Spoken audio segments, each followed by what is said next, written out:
Okay, I'm going to attempt to read this poem that I have written dedicated to Jamie and Jody. It's called I Lift Up Mine Eyes Unto the Hills.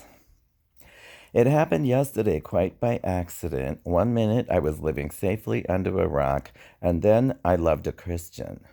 The room spun, the earth moved under my feet. I'm still getting over it.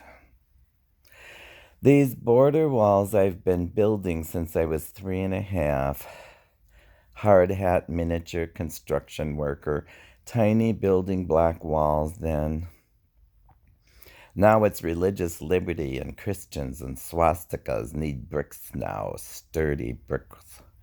Flags tear people apart every time the news comes on. Extension ladders appear. I pile on larger bricks.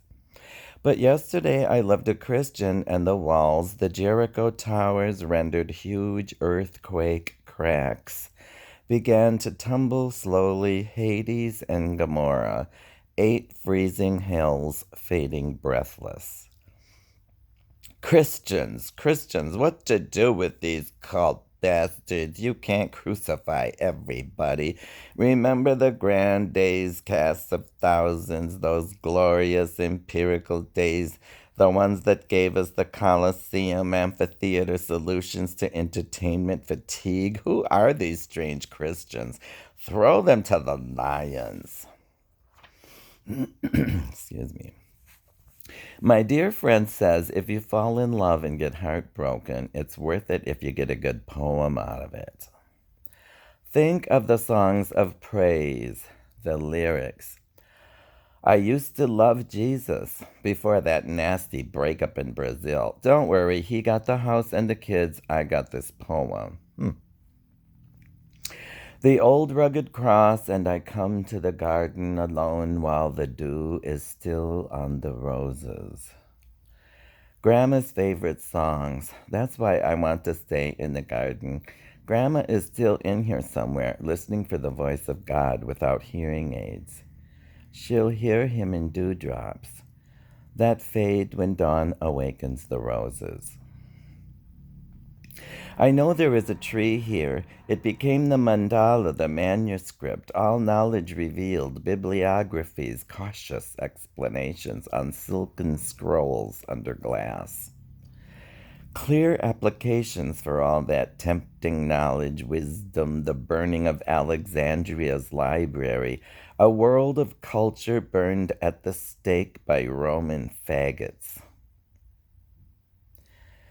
Low-hanging fruit right in front of my nose, and I'm so gay by now that I'm Eve in the story. I always wanted to play Eve. Adam is so boring, he gets hardly any lines. I mean, please. I speak this in my soft falsetto. Let us lie upon a spread under this great tree, this forbidden tree, and know each other. I picture my own eyelashes. A breeze on my bare legs, nothing to wear again today, but I brought cheese, a kind of brie, and I thought I brought water, but it seems I grabbed the wine instead. Weird. I was out of wine. A picnic for me and my guys.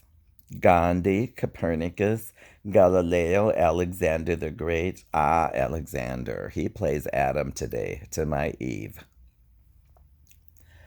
This fruit is knowledge, or a poison apple, almost overripe, but the knowledge is of good and evil, and right and wrong, range, cause and effect, lotus blossoms. I won't ask you to join my picnic, but help yourself, it's your choice. In a few hundred years, God will need a ghostwriter. Tell you his version of what went wrong. It will be as he remembers it, with quotes like, "Let there be light," and "On the seventh day I rested." All that creating, all those mysteries. There will be light and other protons of thought. It will be confusing with lots of redaction. But if I would write the good book, it would be only one sentence long. Jesus wept. Now that would be a bestseller. Someone loved me yesterday. She was a Christian. Yes, I know, weird, out of the blue. She is already in heaven in her world. Even though she pretends she's still here, she adores me. Southern belle twang in her voice, deep eyes. I can never turn away, love. Throw in a little of God's blood. I'll take holy water. Drown me in your baptismal sink. Push me up the hill to Golgotha. That's if you know what you're doing. Most don't.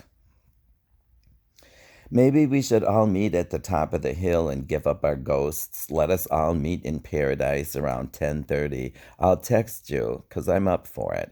As long as there's no line, I hate waiting, and there's masks now and green 6-foot spots. My personal eternity is this present moment. It's always here. It's the best old faithful. Here it is again, and we are stuck with it.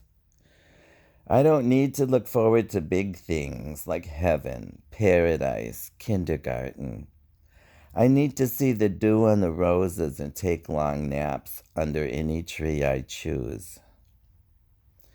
Trees are mothers with cradles that rock us to dreamland.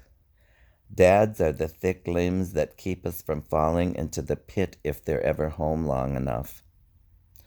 Some trees are dogs and beloved cats, dead turtles, parakeets. Children with sightless eyes are glorious trees. Can they see God? I am a blind, sightless man leading myself to a Christless, God-forsaken grave, but it's by choice. At least I have a choice in the matter. If I could just stop gripping things until my thumbs ache. Any friend of yours is a friend of mine, sister girl. Nieces, gods, ghosts, holy trinities. If you love them, count me in, why not? I have to admit there are echoes in your madness, too. Can we truly be saved? I mean, from the madness. If I could visit a heaven with all our shirt-tail relatives, beneath any tree we find big enough, have a frosty beer, good old sing-alongs. We sit in laps 'cause there's so many of us. Me and Jody keep laughing, and Jamie is mercifully rolling her eyes, the kind, happy way. Everyone's here, no one left out, no unbelievers here. And my brother has this guitar singing, "When it rains on the farm." Now that's a heaven I can look forward to. This poem is dedicated to Jamie and Jody, whom I love more than my own life. This was written by George Einer Nelson on 10/3/2020. I hope you enjoyed it.